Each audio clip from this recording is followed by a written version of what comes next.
Good morning, welcome back to my channel. আশা করছি তোমরা খুব ভালো আছো, আমিও খুব ভালো আছি। আর গুড মর্নিং আবার বললাম। আর সকালবেলা আমার ছেলে খেলা থেকে দিনটা শুরু হয়। এই যে ওকে একদম খাইয়ে দাওয়া একদম ফ্রেশ করে রেডি করে নিয়েছি। এবার আমি যাব চা করতে। ওর বাবা এলে, ওর বাবা গেছে হচ্ছে ব্রাশ করতে, এলে দিয়ে আমি যাবো চা করতে। তারপর চাটা খেয়ে যাবো হচ্ছে রান্নাঘরে। বেড়ে গেছে, এত দুষ্টু বেড়ে গেছে আমার ছেলে, কী বলো, যাকে তাকে মেরে দিচ্ছে। আজ এই বিছানা থেকে দুবার পড়তে পড়তেও বেঁচে গেছে। একবার আমি বাঁচিয়েছি, একবার ওই দিদি বাঁচিয়েছে। আর তার মধ্যে এখানে যে আমার বর্মশাইয়ের সাথে একটু কাটাকাটি হয়েছিল, ওই আমার বর্মশাই আমাকে একটু বলানোর চেষ্টা করছে।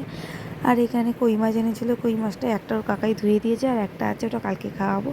আর আজ তো বেশি কিছু রান্না করিনি, ডাল, আলু ভাজা, বড়া ভাজা। এই পরে আমার দাদু মাছ দিয়ে গেছিলো, ওই মাছটা খালি করে নিয়েছি। আর এত গ্যাসের ক্রাইসিস চলছে যে কী বলো, গ্যাস দেবে না।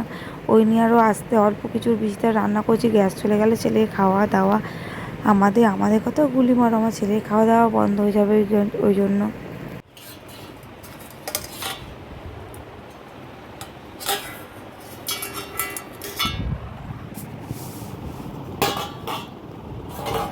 আর ভালো লাগছে না আমার। সেই উঠেছি সকাল 6:30টার সময়, ছেলে ঘুমিয়ে পড়লো 11টার সময়, উঠলো 1টার সময়।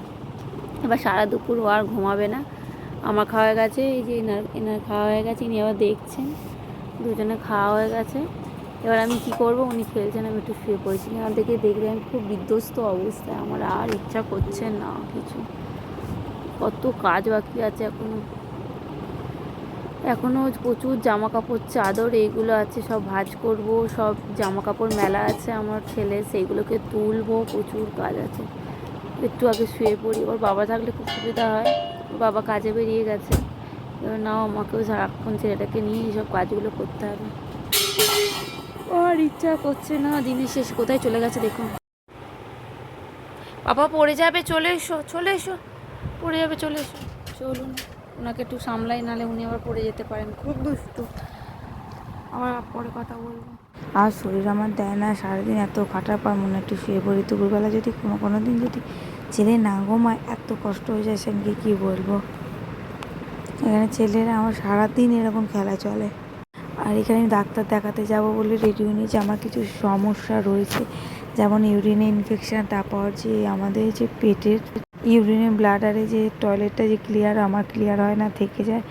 এইসব সব কারণে আমি যাবো হচ্ছে ডাক্তার দেখাতে। কিছুদিন আগে ইউজি করেছিলাম, ইউজিতে ধরা পড়েছিল, কারণ হচ্ছে আমার বারবার ইনফেকশান হচ্ছিলো, তারপরে ইউরিন থেকে ব্লাড পড়ছিলো, এই কারণে। আর এই যে কী কষ্ট যার হয় সেই জানেন, ইউরিনে কী কষ্ট, কী পরিমাণে। তাই এখানে সব কিছু গুছিয়ে গাছিয়ে নিচ্ছি। এখানে বর্মশাকে খুঁজে টাকা দিয়ে দিচ্ছি, ও দরকার ছিল সেই কারণে। এখানে আমার ছেলেকে রেডি করে নিচ্ছি, 3জনে চলে যাব। আর আমার প্রেগনেন্সির সময় যে ডাক্তার দেখিয়েছিলাম, অত্যন্ত একটা ভালো মানুষ, খুবই ভালো। ওনাকেই দেখাতে যাই, আমার কোনো সমস্যা হলে আমি ওনাকেই ফোন করি বা ওনাকেই দেখাই। উনি এত ভালো। আমার রিপোর্টটা 1 মাস পরে করছি, ওই 1 মাস পরেই আমাকে রিপোর্টটা দেখে বললো তাহলে তুই চলে আয়। অত্যন্ত খুবই ভালো মানুষ।